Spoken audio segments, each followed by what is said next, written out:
What's going on, everybody? It's Rich Perez welcoming you back into another episode of your weekly rundown. I didn't mean to hit that one, but hey, it works for me, it works for y'all.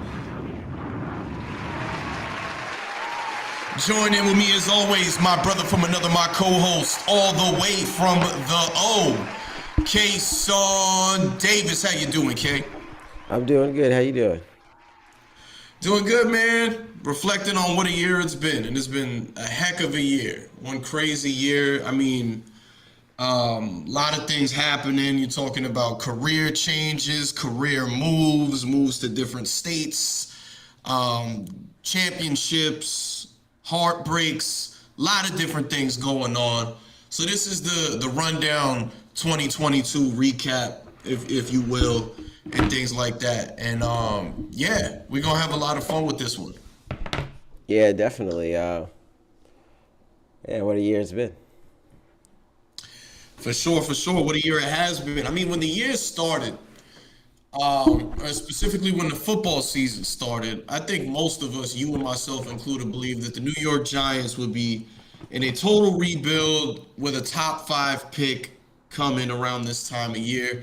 And that did not happen. You know, we get Joe Shane and head coach Brian Daboll coming in and doing work, doing a lot of different things to kind of switch up what we've been used to as Giants fans the last couple years. And here we are, a winning football season, a winning record, and Sunday, a winning end game. Who would have guessed that we would be talking about the Giants and the playoffs going into the season? But here we are, and you know what I think I kept telling people this entire time is that coaching matters. You know, we're going to get into this a little bit later with the Brooklyn Nets, but we'll stick with it for the Giants for now. Good coaching can change a lot of things. This Giants team that we're watching right now, for the most part, has the same pieces that they had a year ago when they were a 6-win team and, you know, a 3-win team and things like that. But this coaching staff between Wink Martindale, defense, Mike Kafka is the offensive coordinator, you know, your offensive line coach, wide receiver coach, and Brian Daboll is the head coach of the New York Football Giants, have gotten the most out of this team. And we are sitting here getting ready for a winning in game against the Indianapolis Colts. And I mean, I'll start us off watching the game with the Colts on Monday night against the Chargers. The only thing that I kept saying was this defensive line of the Giants is going to feast, or they should feast on Sunday. As many times as I saw Nick Foles get sacked against that Chargers defensive front. I mean, it could just be that simple. You know, I don't want to disrespect anybody, but I feel like if the Giants can't beat the Colts, then they didn't deserve to get into the playoffs anyway. You know, so that's definitely something in hand to watch for. I think we're all going to be pretty excited and amped for that game. I got a bunch of Giants people that I'm cool with that I'm going to link up with on Sunday to go watch that, and we'll see what happens. Hopefully they come out on top. I mean, the Colts are kind of a mess this year with an interim coach who has no NFL coaching experience, no disrespect to Jeff Saturday. But yeah, you know, it's a winning in game, and I think a lot of Giants fans have a lot of hope and things like that coming in. You know, you go against the Minnesota Vikings, who are one of the hottest teams in the league right now, probably the hottest or the most high-powered offense in the league all season, excluding Philadelphia. Got arguably, if not the best wide receiver in the game, Justin Jefferson. And, you know, the Giants were in that game, you know, all the way to the end. It was like a roller coaster game, and, you know, you come down to it late. They're able to score a touchdown and then get a 2-point conversion to tie the game up. And unfortunately, what ends up happening is what always happens to the Giants. They get beat by record-setting field goals. You know, so but you came away from that game saying, man, if we can get our pieces back, you know, Xavier McKinney, Adoree Jackson. You think of that game and you say, man, if we could play them in the playoffs with our guys back after what we just saw, that's going to be something very exciting to see. You know what it reminded me of the most? The 2007 season, when the Giants and I'm not comparing by any means.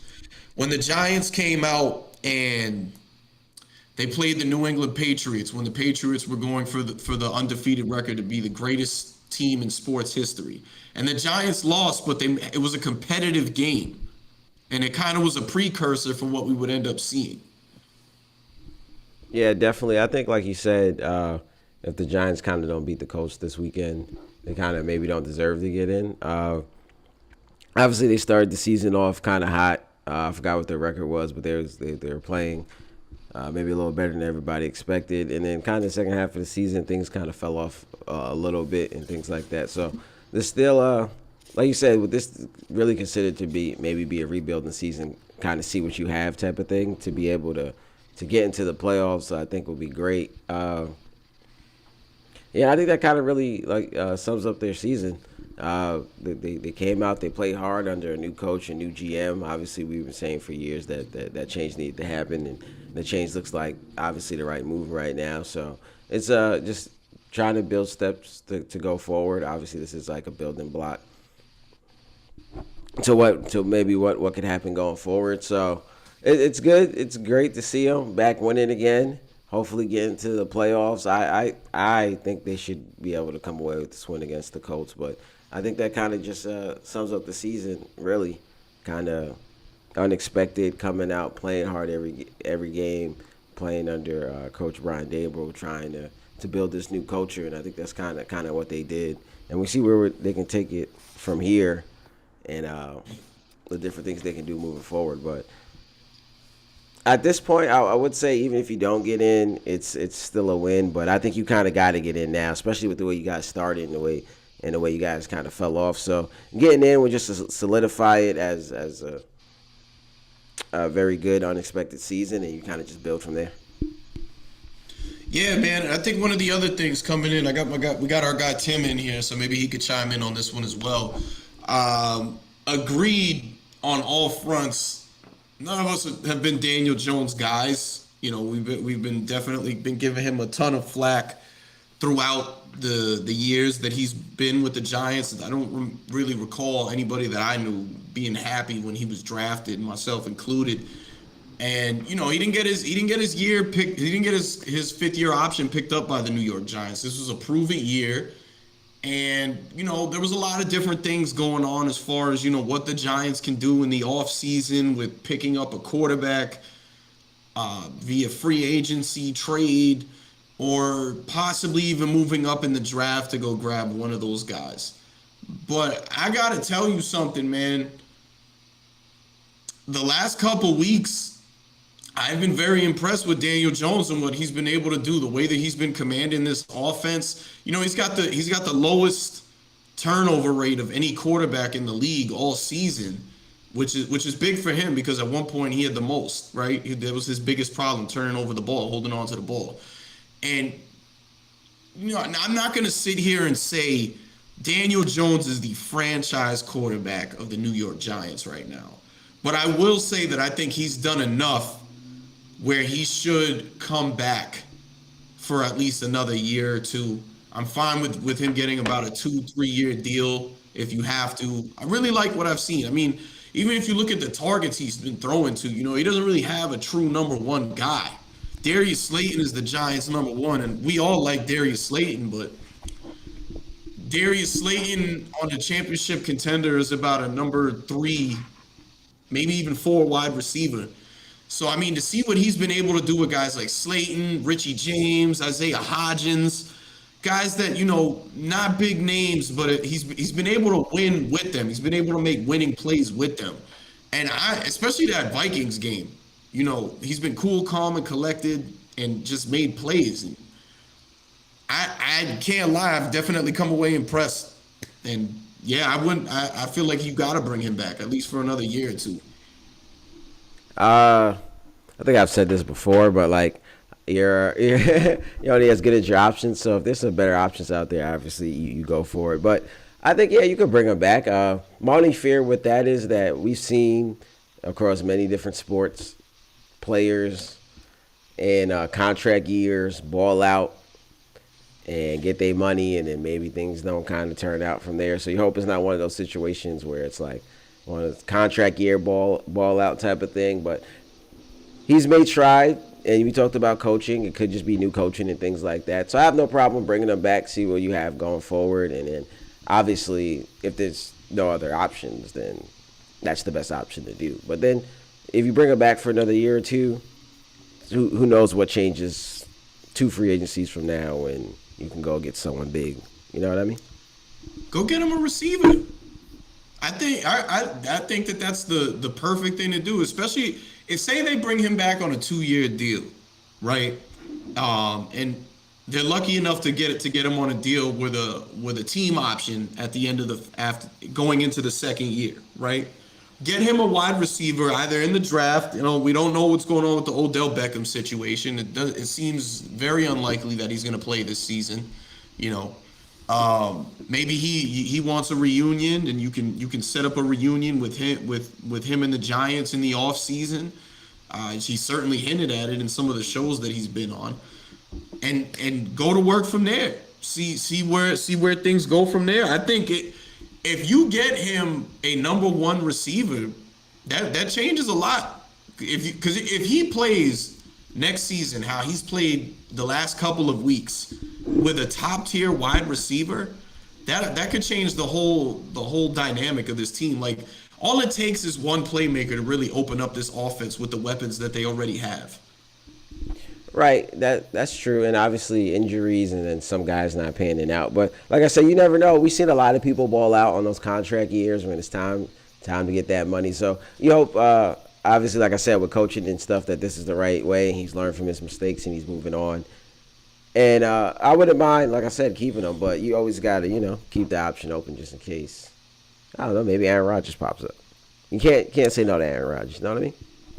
Yeah, I mean, I was just gonna get into that in a little bit too. That's definitely up in the air with the whole Jordan Love dynamic going on there too. Packers certainly haven't had the greatest season, but somehow they're still alive. But we'll talk about that a little bit later. But yeah, I definitely echo your sentiments. Whether it's an Aaron Rodgers or some people are gonna kill me, but Jameis Winston seems like he might be a free agent after the season. We'll see. But I would not be mad if they brought Daniel Jones back at all. I think he's definitely earned that. And I'm gonna be honest with you, man. Look at it this way. Let's go ahead and segue to the Jets while also continuing on with this topic a little bit. If this version of Daniel Jones was the quarterback for the New York Jets would probably be competing for the AFC East title. Like it's very plausible Buffalo might not have that thing locked up. That's possible. I think that's possible. I just think it's 1 year, so we don't want to get too ahead of ourselves, and anything can change and things can happen. It looks good. I think like you said, he's done enough to be kept, and we want to keep him moving forward, bargain any crazy superstar quarterback wanting to come here. But it's also still 1 year. I got to see things consistently to be like, all right, this is definitely it. We're not bringing Mr. Eat a Dub to New York. I think, especially like if we would have been talking closer to earlier in the season, I would have probably entertained that a little bit more. But I think this version of Daniel Jones is probably a better option than a lot of the options that we've been facing, and that's really what I've been telling a lot of people. Again, I've not been a Daniel Jones fan throughout his professional career. But if you look at the realistic options around the league right now, you got to sit here and say he's probably your best. I mean, he makes throws in tight windows, gets the ball exactly where it needs to be. A lot of the times that, things haven't gone the Giants' way, it's been drops. And again, that goes to getting a top-tier receiver in here to open up the offense so you don't have those issues anymore. And I mean, Daniel Jones still has some things that I question. I think he throws straight across the field a little too much instead of making other reads. But it's been a great year for him, man. I can't lie. And even like that Vikings game, the whole reason that they were back in that game was because of him.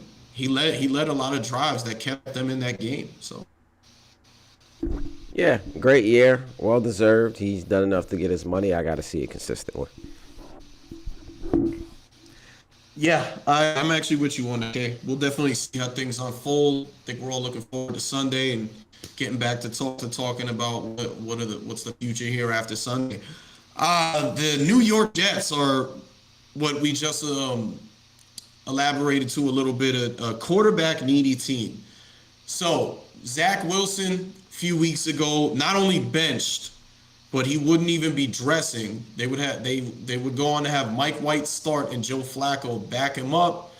Mike White against the Buffalo Bills cracks a couple ribs, breaks a couple ribs, and Zach Wilson's time with the Jets is back again. Got two starts.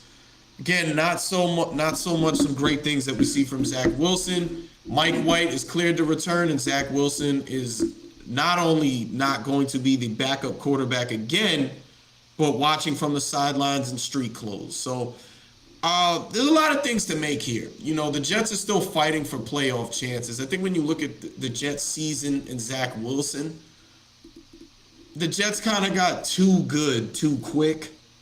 And I said this on one of our shows before. It reminds me of back in the day when Rex Ryan was the coach and you had Mark Sanchez. And it's just like, look, we are competing. We're competing to be a playoff team, a contending team. We don't have time to develop a quarterback. Now, you know, I'm not going to harp on what I harped on last time we talked about this. As far as, you know, the smart decisions of your future and things like that goes. But I mean, I understand where the Jets are at, you know, especially in Robert Saleh's situation of, you know, I get paid to win games, not develop, especially in a league like the NFL who really doesn't take the time out to see things develop. So I got to put my best interest at heart, and I got to put the team's best interest at heart when it comes to winning and get the best product out here. And, you know, Mike White is, you know, he's not a franchise quarterback. He's not. He's a good quarterback. Right now, he's better than Zach Wilson because he's able to kind of make certain reads and anticipate things that Zach Wilson just can't do right now. And, you know, it's been good for their success. But, I mean, for those people, and I've been hearing this a lot, for those people that think Mike White is going to be the savior of the New York Jets, you're living in La La Land. You know, like, that's just not realistic. There's some people were trying to compare it to a Tom Brady situation.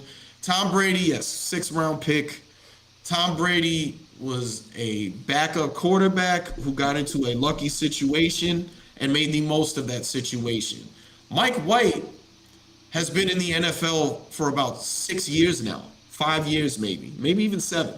You know, he's no newbie to this. He is who he is. This is not a situation of a rookie coming in, late round rookie pick coming in and doing his thing. It's not that at all. You know, so it's working out for them right now. They're going to try and make this push with him moving forward. But if you think that Mike White is the franchise quarterback for the New York Jets, you are sadly mistaken. And as far as Zach Wilson goes, yeah, I think his career with the New York Jets is done. I don't think that his career as a starting quarterback in the NFL is finished.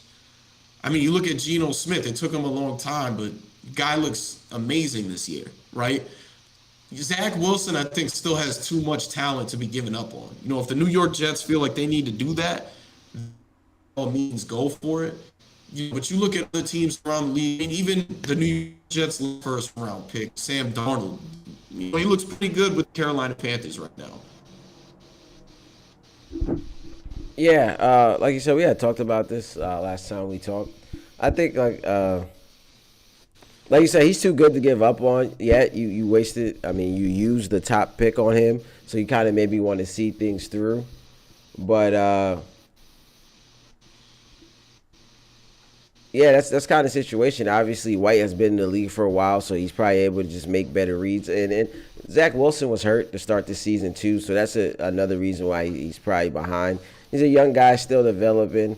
White's been in the league, like you said, for 6 years, more of a veteran. He knows things. He's been around a little more, so he's probably in a better spot right now to maybe help the team. But like you said, I think Zach Wilson is still good enough where you don't want to give up on him just yet. Like I said, you use the top pick on him, and you kind of don't want to give up on that top pick. You know, when you drafted a top pick like that, it may take some time. Obviously, some guys can come in more ready and experienced, but it takes some time for people to develop. And he's been injured, so I still think that he's probably the future. I just think, like I said last time, this season is probably kind of washed for him. We're missing so much time, and then they were winning, so he comes back into the winning situation. So things like that. Yeah, man. Sorry, guys, my camera's acting up right now. Yeah, no, I agree with you 100%, but I think like I don't want to kill Zach Wilson for all this, right? Like I have a franchise here who has a history of not getting it right with the quarterback. So at what point do we just say you guys do not do a good job of developing quarterbacks, regardless of the coaches or anything like that? We have a long list of quarterbacks who have failed under the New York Jets.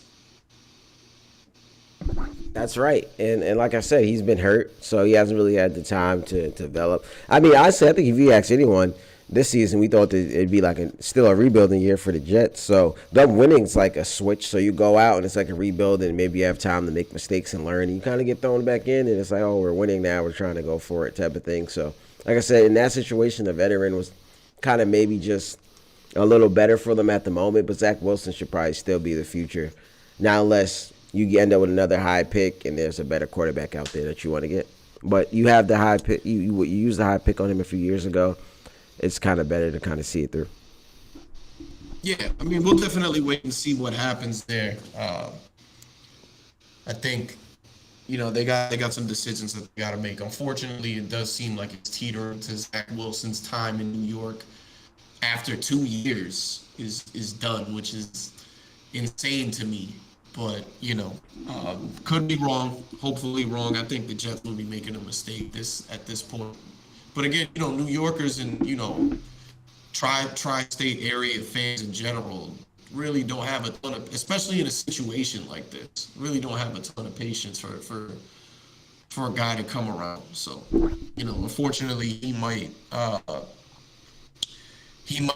be a product of that, but we'll wait and see. We were talking about Aaron Rodgers earlier. Aaron Rodgers and the Green Bay Packers have not had a great season at all, but somehow, some way, they are still alive.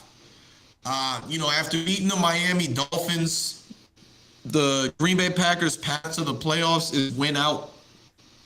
And let me just pull up their schedule real quick. It seems like they might actually be able to do that. So, I mean, the Green Bay Packers, again, not the greatest season and whatnot, but if we're looking at the schedule moving forward,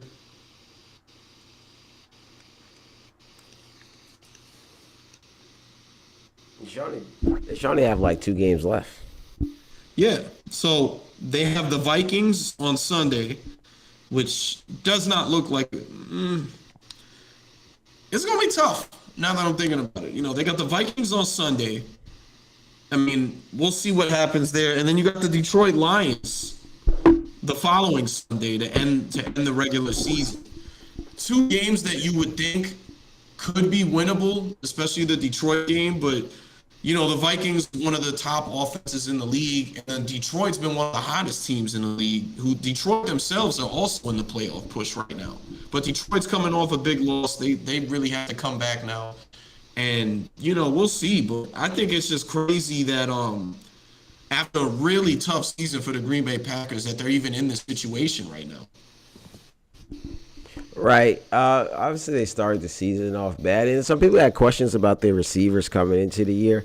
Obviously, they people were high on their running backs and things like that. So, obviously, with Aaron Rodgers, you expect them to be better and always be in the hunt. But I think it kind of is what it is at the moment. Like you said, you're kind of surprised that they're not in it, but I don't think people were high on this team coming in.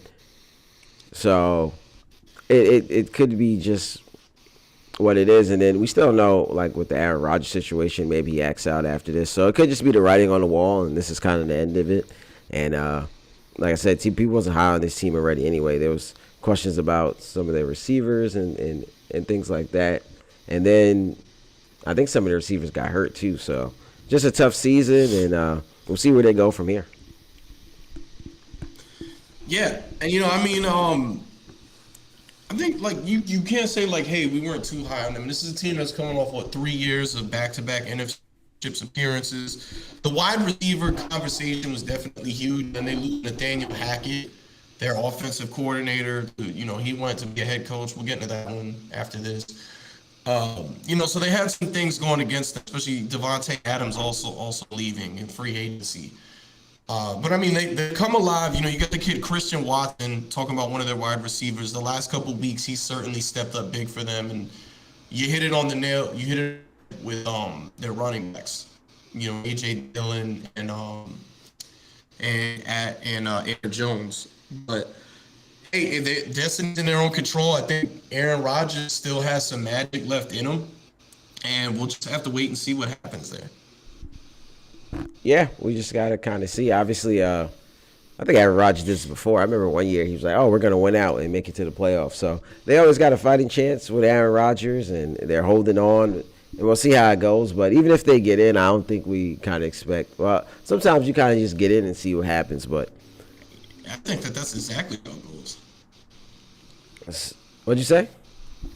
I said that's kind of exactly how it goes. Come on, Kay, you're a Giants fan. You've seen it before. Right, but I still don't think, and I guess I kind of don't want to say it, but I still don't think, they'll get in. And I don't think that if they do get in, that they're gonna make crazy noise. I still probably see them maybe going out in the first round, but anything can happen. And like you said, as Giants fans, we know that, so I'm never gonna count it out. But we'll see where it goes. We'll see what Aaron Rodgers does this summer. I think this is it's kind of a big end of the season for them, and like for the future.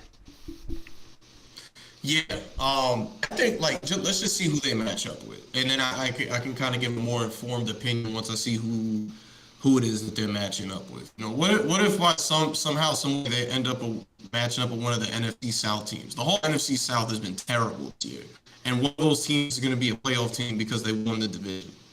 So we'll see what happens there. Last thing on football before we move on to some other topics.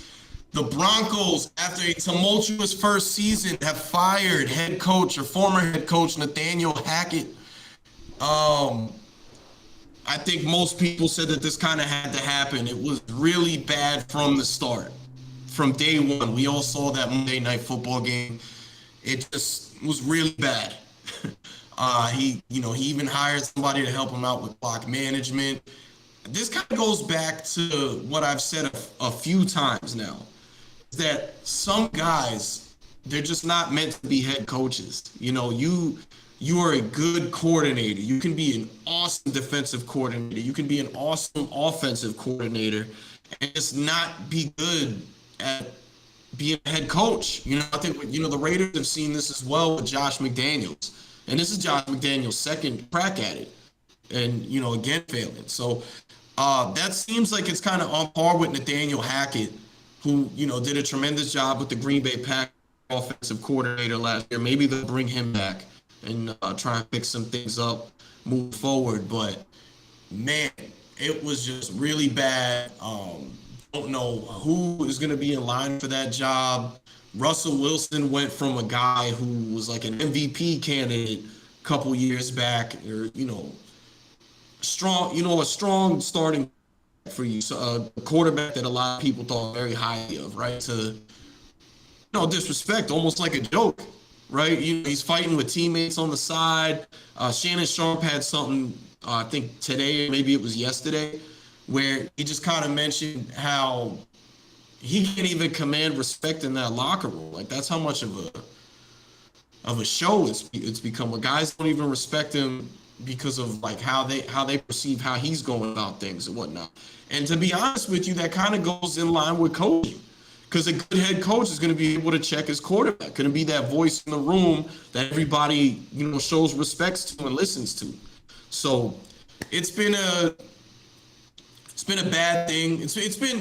So the Broncos are like the first team, I think, since the 80s and the 90s, the longest tenured run without a playoff appearance after winning a Super Bowl, right?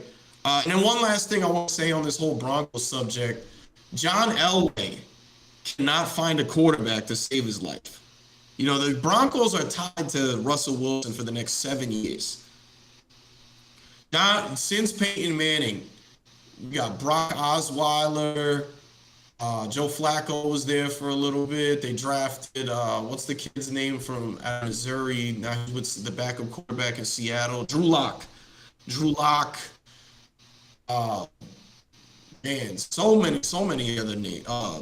Case Keenum, so many other names in there. Teddy Bridgewater, just can't do it. And I wanted to say that to say it goes back to the conversation I think of great athletes moving into these like front office or coaching roles and just doesn't correlate.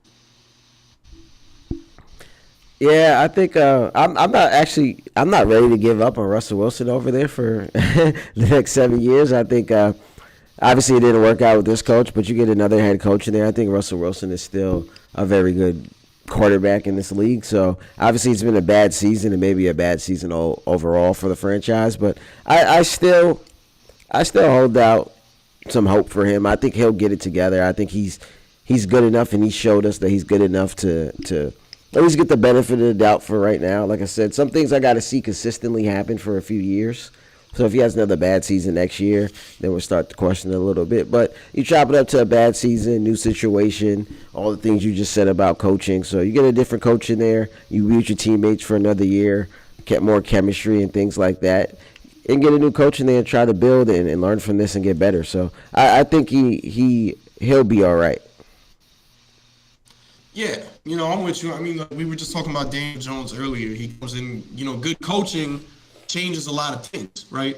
And he's a guy that nobody was high on, and then Dave Ball comes in with Kafka, and he's looking like a pretty good guy right now. So, yeah, you can't give up on Russ, but man, this year was bad. He was very bad, and I think all in all, like Russell has some things that he's gonna need to prove to his teammates moving forward, and the Broncos organization, they've got to do some things to get this thing on the right path as well. Yeah, definitely. But bad season, you chop it up to a bad season, put it in the past, put it in the rear view, and move forward.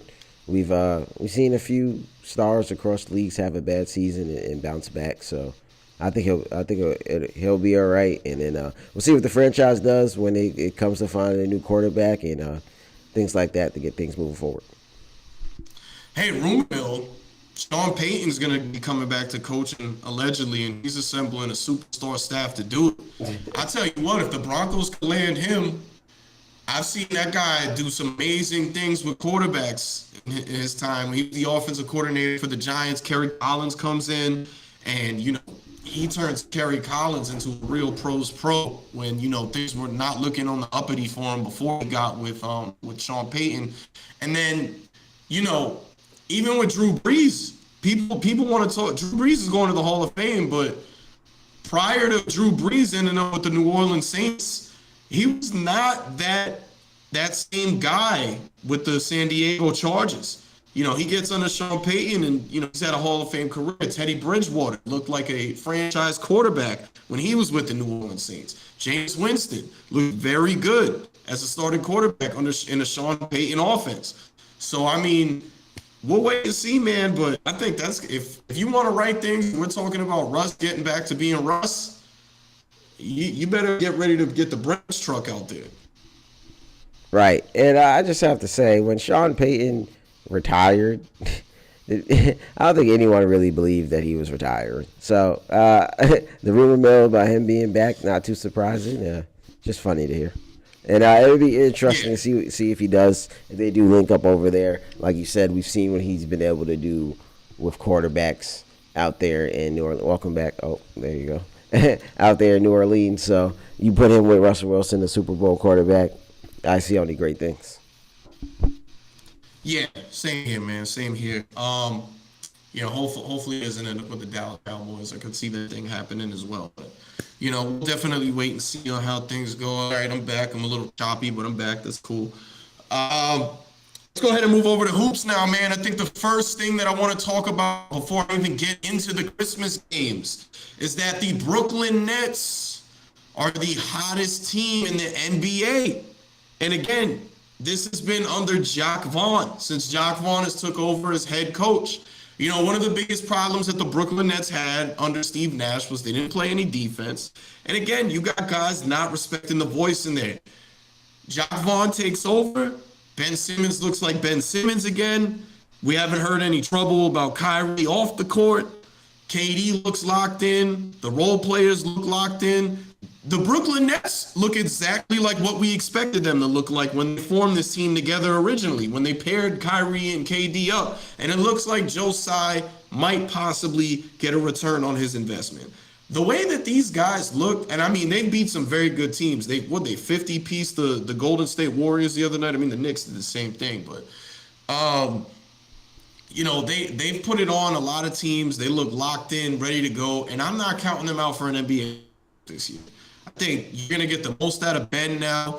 And I want to go back to that conversation we had with Mike when they first traded for Ben, which was that move sets the Brooklyn Nets up for success in the long term. When you have two future Hall of Famers in KD and Kyrie Irving leading the charge, and then the young pup, not a young pup, but the younger guy, Ben Simmons, now in there as well. When these guys are ready to retire, you give the keys to Ben Simmons and you keep moving on from there. Right. Yeah. Obviously, yeah, definitely sets them up for the future. I think, like you said, I think there's, and a lot of people said this when KD requested his trade and stuff. This is probably the best roster that they had since he's been there. Outside, yeah, and this could maybe be better than that first season with James Harden because they've never had.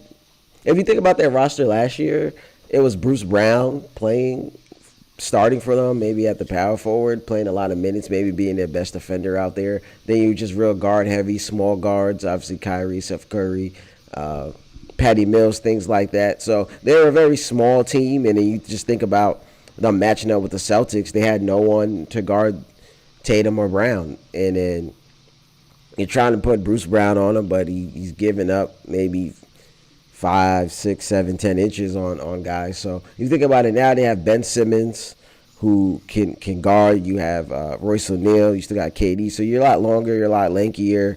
You seem like you match up better with those teams. The only problem they have is they don't have like a big body in the paint for someone like Joel Embiid or something, and that's like a team that could maybe hurt them. But they better defensively. They look better. I think to start the season, Ben Simmons was still trying to get into shape, and you've seen that a lot. He ended up missing some time, and after he came back, I think he didn't play basketball for a year. I think he was finally in shape. I think he finally get his mind right, getting back to playing the game. So I think that helped them. New coaching. So, it took a little time to get the ball rolling. Obviously, Kyrie's back and not having any problems. He's balling. But now they got the ball rolling. I think they got it, and I think they kind of they're on top. Like, they've been playing well, as we expected them to. They beat the Bucks. They beat the Cavs. So we'll see how far they can take this. They're playing Atlanta right now. They've been playing well. I like this roster. We'll see how it goes. Yeah, I mean, even guys like I never even heard of Yuta Wanabe before. He's a guy that stepped up for them big time when they needed him to in games. They're giving Cam Thomas more runs. I've always been a big Cam Thomas guy. So they're doing that. I mean, you got TJ Warren coming back into the fold as well. This is a championship roster of, role players who are top tier role players. And then, Ben Simmons, a guy that I think is a star in this league. KD is a superstar. Kyrie is a superstar. So, now it seems like you got the coach to go along with it. Yeah, I want to see that score. That's the Hawks game right now. But yeah, man. I think this is the chance to do it, and dare I say it, Knicks fans, New York has a winner. Yeah, we'll see how it goes. Obviously, we gotta see how they match up with the Celtics right now. The Celtics still have their number for a while, but I think with Ben and Royce O'Neal, You have longer, lanky guys to help you match up better with them, and then obviously playoffs is about matchups. Things get different. Things get a little harder. So Ben Simmons not being able to shoot can come back to hurt them. Claxton not Hey, being but able. he's been doing it now, okay? I'm saying He doesn't even. playoff time when He's they at shrink least that he. court. You have Claxton out there who can't shoot. You have Ben Simmons out there who can't shoot. Could hurt them a little bit. So I think it like playoff time they're gonna have to decide which one of them they can keep on the floor and which one may have to go. I think both of them playing, but you talking about crunch time minutes and things like that. Obviously somebody's gonna go. If I had my pick, I'm taking Claxton off the floor over Ben Simmons because defense wins championships, and Ben Simmons is one of, if not the best defenders in this league. That's just invaluable. You can't take that off the floor. So, that's just my 2 cents. But I mean, look, all I ever wanted to see Ben Simmons do was try it. You know what I'm seeing right now? So you know who's knocking down threes? Russell Westbrook. Russell Westbrook is knocking down threes now. If Russ can knock down threes, Ben Simmons damn sure can knock down threes. I need Ben Simmons to get back to who he was in summer league. If that guy shows up, the Nets are about to win a championship. I mean, you could have said the same thing in Philly. I just don't think he has that personality as Russ. Obviously, we've seen Russ through the years. Russ has the personality like miss, make it, whatever. I'ma shoot it. So I don't think Ben has that kind of killer personality. So obviously, if he shoots, that would be great. But he's won a lot of games and a lot of playoff games without shooting. And if you look at this roster, they may not need him to shoot, but they need him to knock down some free throws, and that's where he'll kill them. He's been better with the free throws though. We're gonna see. We're gonna see when the playoff time comes. So it's all good now, but we're gonna see. Did you hear the rumor that James Harden is seriously considering a return to the Houston Rockets this summer? I did hear it. That is, for one thing, we know about James Harden, especially from the rumors. He is, how's the best way to put this? He is a guy who very values being comfortable around people he knows, being comfortable around areas that he knows, things like that. Obviously, going to the Nets, KD, people he knows. Mike D'Antoni was there at the time. He goes to the Sixers, Daryl Morey. I think if all else fails, he'll go back to Houston. They have a young team. No one's expecting them to win anything. Even if he gets there, maybe he'll boost them into the playoffs. But I think that's just a comfort thing, and we've seen that from James Harden. Stuff hits the fan. He's going to go back to where he's comfortable. I don't think he can go back and team up with KD. Well, KD's not going nowhere. That's what I'm saying. I don't think he can go back to the Nets. That ship kind of sailed. We don't know what's happening with Russ in LA. So, I mean, I'm not surprised by the rumors. From what I heard, it's the way Russ has been playing. It sounds like Russ is pretty secure in LA for now, unless he doesn't want to be there anymore. We'll see what happens on that front. But I mean, Russ is the Lakers definitely haven't been losing because of Russell Westbrook. I mean, never thought it was his fault even last year, but you can't now. You definitively can't blame it on him anymore. I want to do my best Brian Windhorst impression here. I don't know if you guys can see me or not, but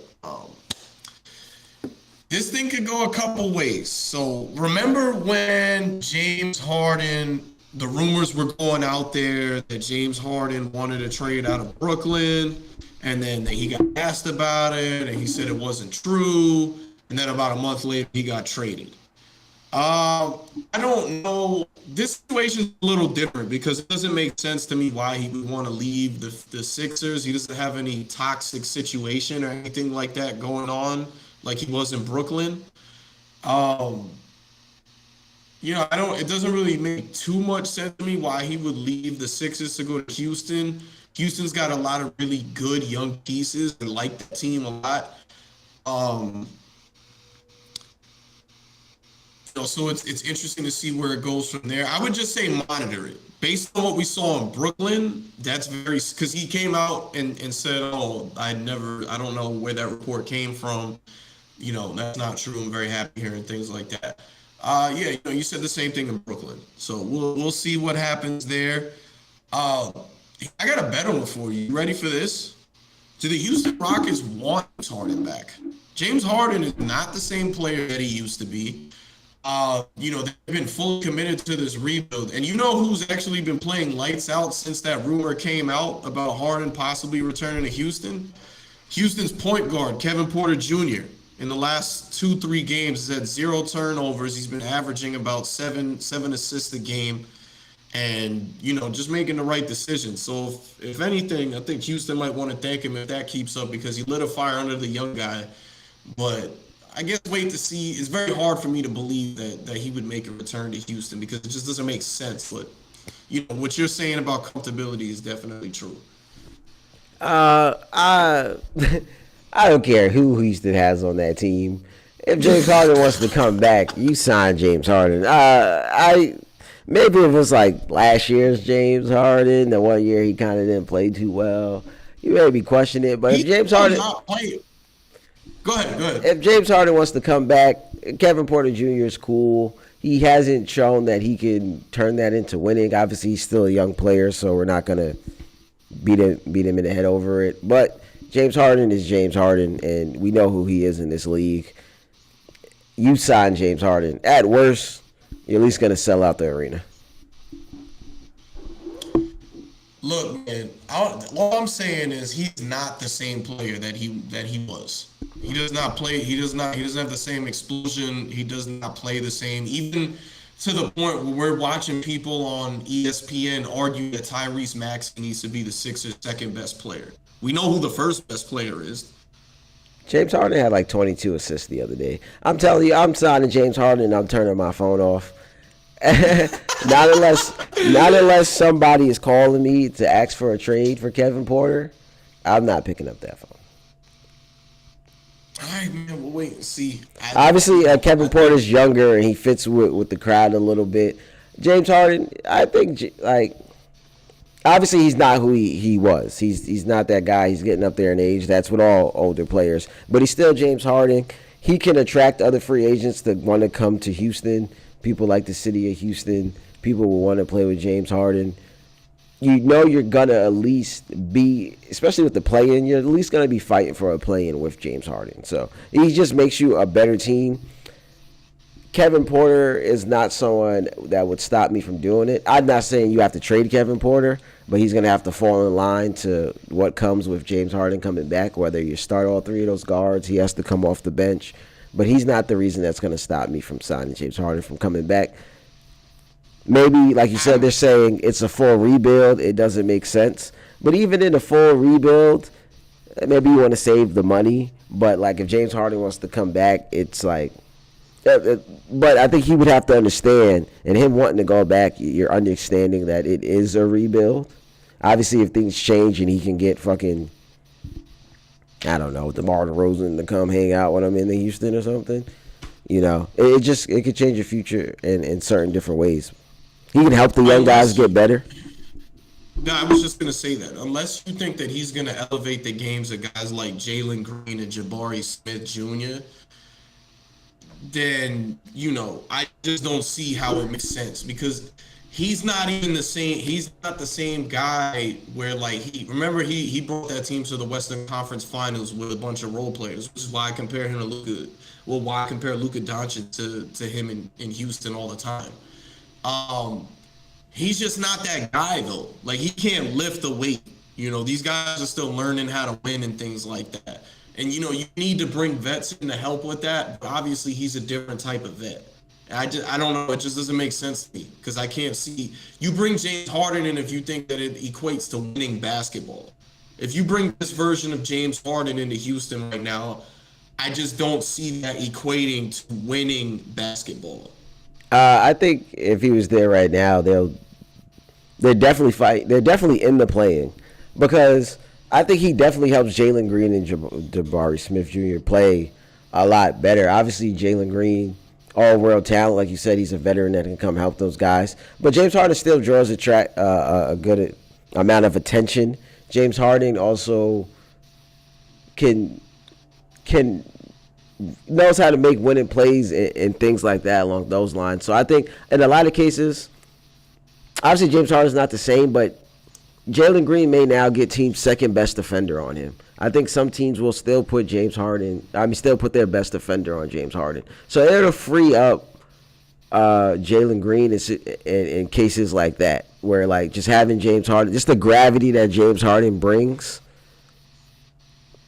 will free him up a lot to play maybe a little more one-on-one. Then also learning from James Harden. And then I think James Harden in the pick and roll with Jabari Smith Jr. or just driving and getting attention will get him a lot of open shots. So I think James Harden can come in there and help those guys win right now. Yeah. I think there's a lot of positives and negatives. I think, I'm kind of on par with what you're saying as far as him helping them understand the game and opening things up for them and whatnot. But again, like I don't know. It's just hard for me to see them get to where they want to be, bringing him in because of where he's at in his game. Like, he's just not. When we're talking about Tyrese Maxey possibly being the second best player on the Sixers, like I want to go back to your point about him having 22 assists the other night. Why? That's great, and it definitely helps go for winning basketball.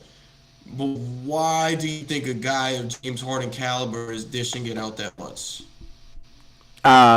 In his defense, that's not like crazy of him to do. It's not like KD now for sudden getting 20 assists. James Harden got switched to the point guard position when he was in Houston, and now it's the Sixers for a reason, with the Nets for a reason. He's always had that in him. He's always been a high pass, high assist guy. I'm not saying that he's never been a high pass, high assist guy, but usually when a guy, at least a guy who's known more of being a scorer, starts dishing it out more, it's because the shot's not falling the way that he might want it to. See, the thing is though, if you led the league in assists like multiple times, I don't think it's surprising for you to get 20 assists in the game one time or a couple times. I think that is you're a passer. And I've always got on James Harden like he was more of a create first, pass second type of guy. But like I'm pretty sure we can find games in Houston where he's had 20 assists, 19 assists, 15 assists. So it's not like out of the realm for him to get this many assists.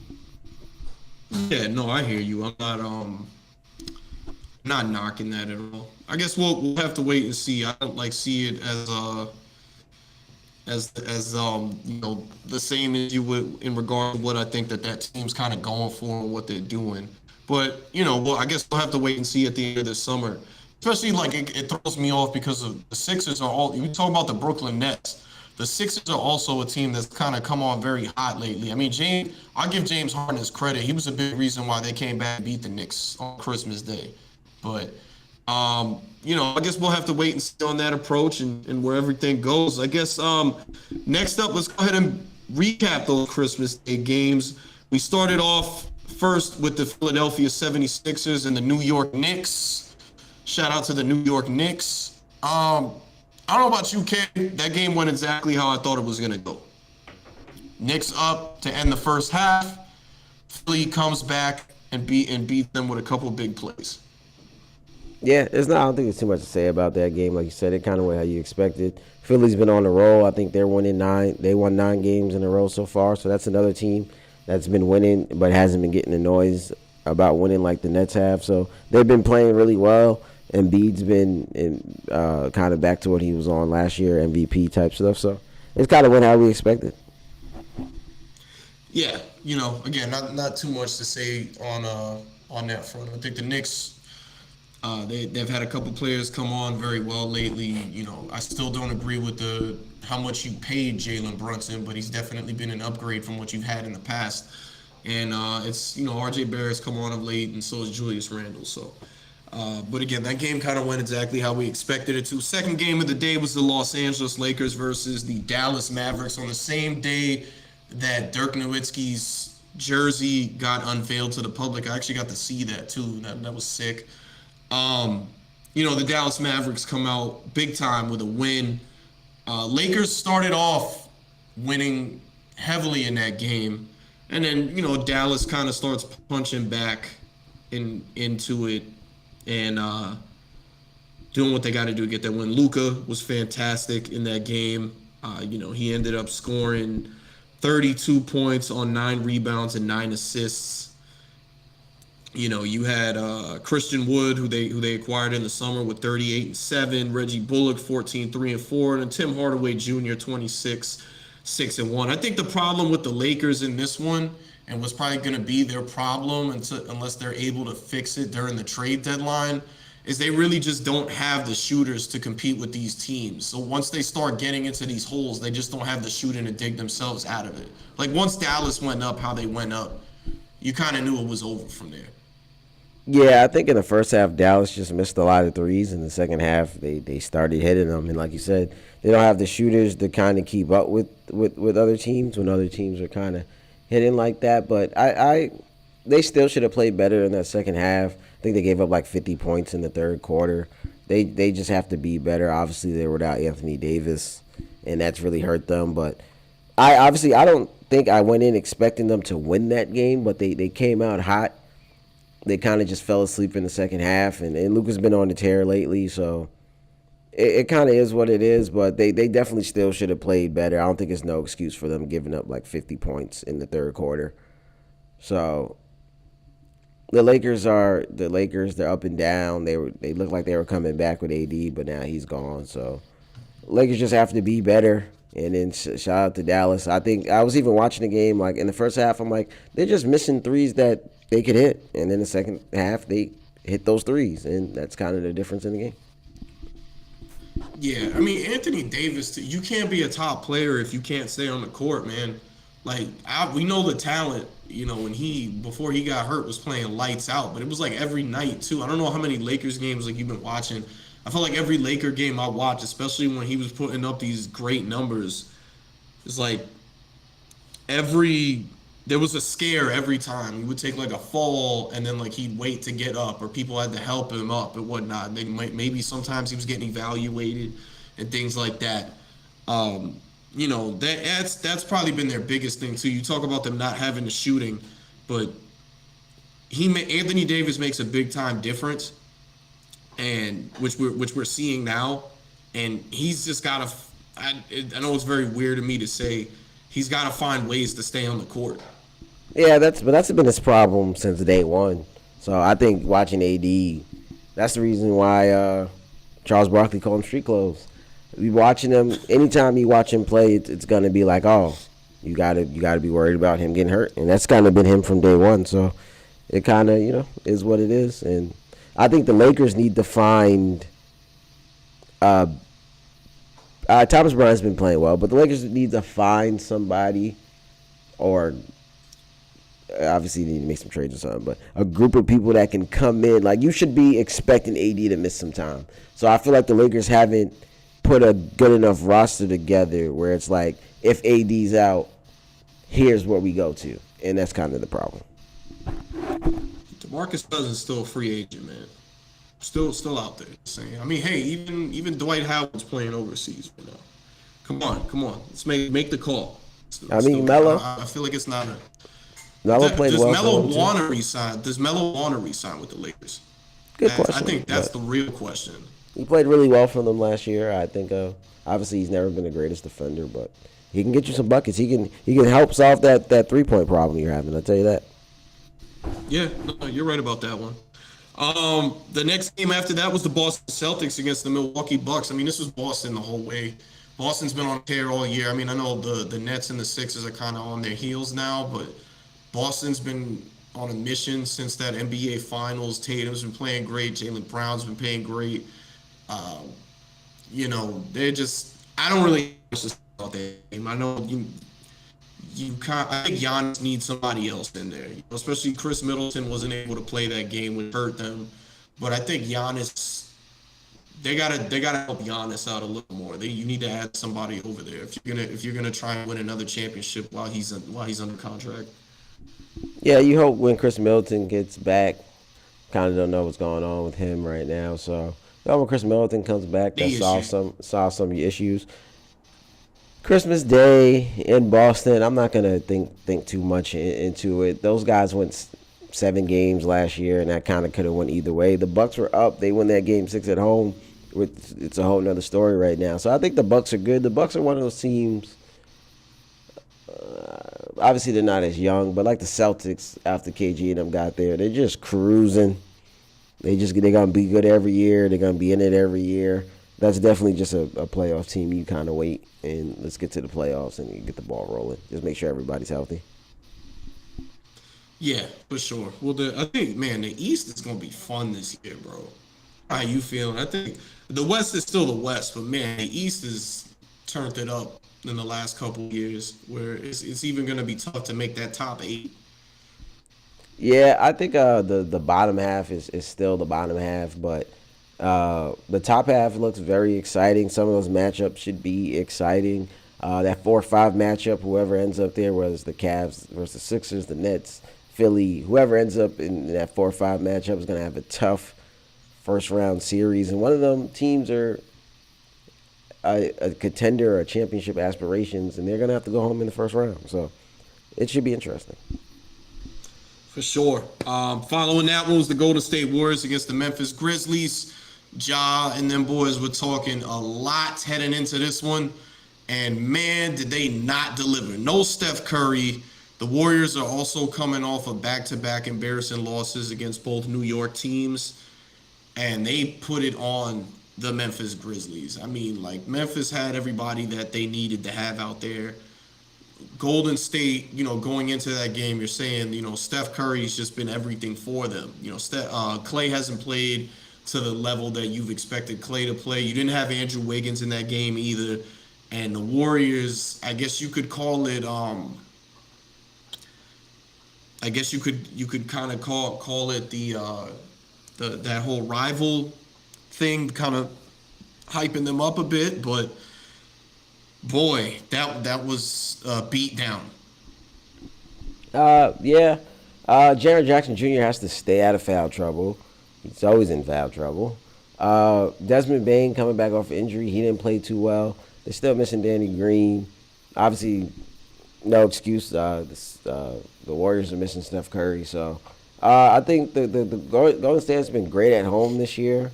It was a Christmas Day game. I don't think some of the obviously Ja played well. I think some of the other players wasn't maybe ready for what they were kind of walking into, and they kind of maybe bit off a little more than they can bite, than they can eat. So it kind of is what it is. I think they lost to Phoenix the other day, like last night they got blown out. So Memphis has some things they need to kind of work out on. Maybe a little less talking, a little more action right now, but. I think Golden State's been great at home. That's kind of they haven't been that great on the road, and that's been the issue this year. And I think it came out Christmas Day game. There's role players that were playing extremely well, so it's kind of just one of those games where it's a big game. People were playing well. The hype was there. So and Memphis just kind of wasn't ready for kind of what happened. They got hit in the mouth. Ja played well. They had a couple opportunities to kind of stay in it, but it kind of was what it was. 0-3 in the West since Ja said that he's good in the West. Yeah, that is a problem. They need to kind of. My thing with them is they need to get another scorer. I think that Desmond Bain being the shooter, Jaron Jackson defense. They have Ja, but he's kind of like attacking type of person, so you can kind of pack the paint type of situation. I think they need to get them like a wing scorer. I think if they obviously Cam Reddish hasn't shown to be that crazy, but if you can get a young guy like that to come in who has the potential to kind of get his own bucket type of thing, I was thinking like Wait, Lou Williams, I wouldn't be mad at a Lou Williams. I veteran think guard they off the should go bench. after Cam. Free Cam Reddish, man. That's exactly who they should go after. Free Cam Reddish. I cannot believe that this kid is bench warming right now. That's too much talent to just be sitting on the bench. Yeah, because he has the talent. He's a young guy that would fit in with those guys. I think they can probably maximize, get the best out of them. He can get his own bucket. I think Lou Williams, a veteran that can come in and get his own bucket. So I think they need like another scorer that can come in and kind of get his own bucket. It's a lot of driving, kicking, Bane. And Dylan Brooks is like he's too up and down for me. Great defender, plays hard. He can score, but he be too up and down for me. They need another bona fide scorer that can come get a bucket. Yeah. He's not that type of player where you can expect him to be great on a consistent basis. He's a good role player. But I agree with what you're saying. But yeah, man, free Cam Reddish. I think that's exactly who y'all need to get on with the phone with for the trade deadline. That makes no sense to me. What is going on? Yeah, I don't know. D Rose is not playing out there. The Knicks are a different story. So Rose basically asked for a trade already. that's I'm not mad at him. He needs to be on the team where he can help a team win a championship. So if he is on the way out, watch out for that because that could be maybe a game changing move for somebody off the bench. For sure. And then last game of the night was the Denver Nuggets against the Phoenix Suns. Phoenix playing without Devin Booker. Just came out today. He's going to miss another 4 weeks with the groin injury. They lose 128 to 125. Pretty good game. Phoenix has been able to hold their own even without D Book. But I've never been a Jokic guy, right? Like, not that I don't believe in his talent. I think he's a great player. I think he's also going to end up being a Hall of Fame player. One of those MVPs should have been Embiid's, but I digress. I got to give it to him though, man. He's been doing a lot for this Denver Nuggets team. Yeah. Shout out to the Nuggets. I think they're number one seed in the East. Jamal Murray being back, having those guys back has been great. Aaron Gordon now gets to fit into that kind of role player role, and he's been playing great. Obviously, Joker's still doing what he does. So shout out to the Nuggets. The Suns are interesting to me. I don't know, kind of obviously people have been hurt in and out. It'd be interesting to see where they fall and kind of how they play. They seem like they have some things to work out. Ayton doesn't seem like he's kind of working out there. So they have some things. Maybe they got to keep him for a year. So we'll see how this year goes. The Suns they were high, and the fall off seems like it's kind of steep. So they see how they can kind of maybe pick that thing back up out there. Hey man, remember I said it when they first signed Chris Paul. I thought it was a great pickup by them, but immediately what I said is they have to find his replacement. Good point guard play can change a lot of things for you, and I think Chris Paul's. We were talking about James Harden earlier. Chris Paul is a lot closer to the end than he's not, and I think that's kind of taken a little bit of an effect as well, but. We'll definitely see. Did you see Ayton and Bridges going back and forth with each other? Yeah, that's what I said. Ayton seems like he's not working out there. He's going back and forth with the coach. He's going back and forth with Bridges. So I don't know what it is. Obviously, the contract situation this summer, and I think they have to keep him for a year now before they can trade him. So they need to kind of get things together out there. Book's out now, like you said. Chris Paul has missed some time. He's obviously not the same guy. He's been falling back. So they were in the finals, and last year they came out hot and it just seems like the fall off has been steep. They got to find something to kind of pick that thing back up out there. For sure. We'll definitely be on the lookout for that. Before we get out of here, man, we got to end the year the right way. So we wanted to give you guys some of the top moments of the year according to us. These are different moments, from the show, just sports moments in general. I think one of the biggest moments, one of the funnest moments for me this past year, I'm going to tell you right now, I'm going to have to go with Rams winning the Super Bowl only because, I picked them to win the Super Bowl. And then also, I really enjoyed watching Odell Beckham get a ring. I thought he would have won Super Bowl MVP had he not tore his ACL. We also found out that he played that whole season without an ACL. Before it completely went, he told the story about it where they were just like that. The doctor even I don't know how I'm gonna tell you you're on a tear, you're about to win the Super Bowl, you're gonna win Super Bowl MVP, and you have to get surgery after the game's over. That's nuts. That is nuts. But that was probably one of my top moments of the year for sure. That run. That run that they went on. You talk about Matthew Stafford, a guy that I think a lot of us all believed had the talent to do it, and he was just in a bad situation. And then first year out with the Rams, goes out and wins the whole thing. Yeah. Top moments. I'm gonna give us a shout out. Just me, you. Shout out to Mike, all the people that came on. Top moments, just seeing us all kind of progressing in our careers and kind of get the ball rolling and get going. So that's a top moment for me. Same here, man. Same here. Definitely been. I'm gonna tell y'all right now. I get amped every time Kay and Mike tell me what they doing because that just makes me know I need to get on my game more than I'm not. So that's always a big thing. Kay got the New York Giants hoodie on. K's doing big things out here, and that's for sure, man. Hopefully keep them things going and keep trying to build this thing up as well. Another one for me.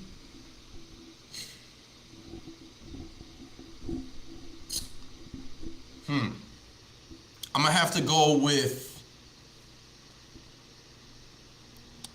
I'm gonna have to go. I'm gonna have to go with the Giants firing Joe Judge, and getting rid of Dave Gettleman and bringing in Joe Shane and Brian Dable. It's been a godsend.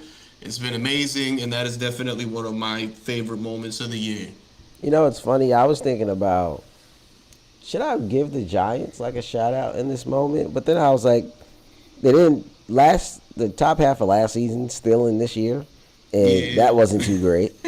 yeah. Obviously, the second half of this season so far has been pretty good, so that's good. But the way you shaped it is the best way to put it. So uh, I'm trying to think. To be honest, I can think of anything like off the top of my head at the moment. I don't really know. These years are going by fast, man. As soon as you get old, all these years start to blend together. But the Warriors, shout out to the Warriors winning the The championship championship after run was good. yeah, yeah. After people coming back after everything they went through, I think they deserve a shout out to be able to come get it done. I guess that was 2 years ago now. Yeah, shout out to the Warriors for winning the championship this year.